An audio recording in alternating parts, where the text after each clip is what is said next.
ala flash me che kula bi ben ka nama USB audio player be twine the screen be no na ndama yana take a record stop play previous next kadanta kong dir then bi ben ka michi ngaradu chere ala kana wan jawon ala mandi pot chere ala kana wan brodo ala ka ko na ma ala bi ala ka la but ka stand by goro bi play then bi record bi pin na ma bi twine michi pin de je twine brodo ala ka libo wona na ben ko ma che nyo na take 3 minutes and 27 seconds so baban ka play goma mata dab ma cha gor play ba pin da ba twine mi ja twine brodo record na yana ko na so ban na ba ku to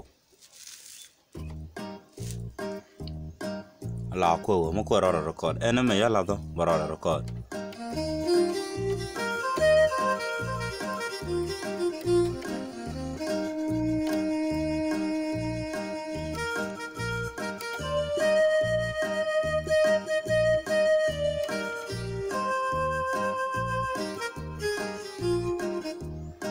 dan me cha to bana ba stop ki ba fade wo mana ba na nga fade ba wo pin ko record ala me cha to ba twine na stop wo ma pin de ba stop yana cha stop and cha save and yana audio file cha save as audio 002 then ba ben kana ma ba ben ka files kan dial ka files jana h ba twine ba ben cha nyodo audio 002 ba ben ka menu wana ma twine na pinda mata ba daga twine na pinda bana manong ba one name cut copy paste delete ka paste ba ben ka name ba pinda ba twine wa na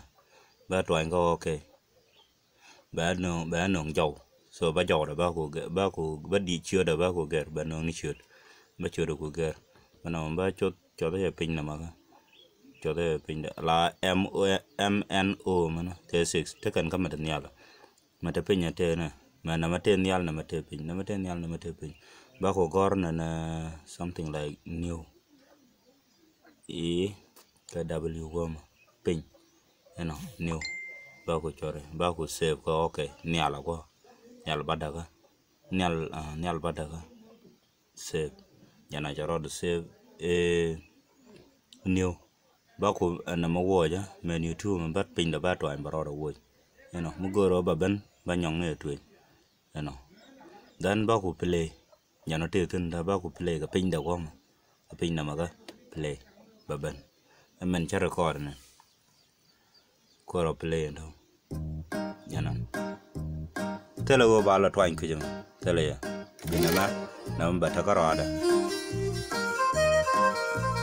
no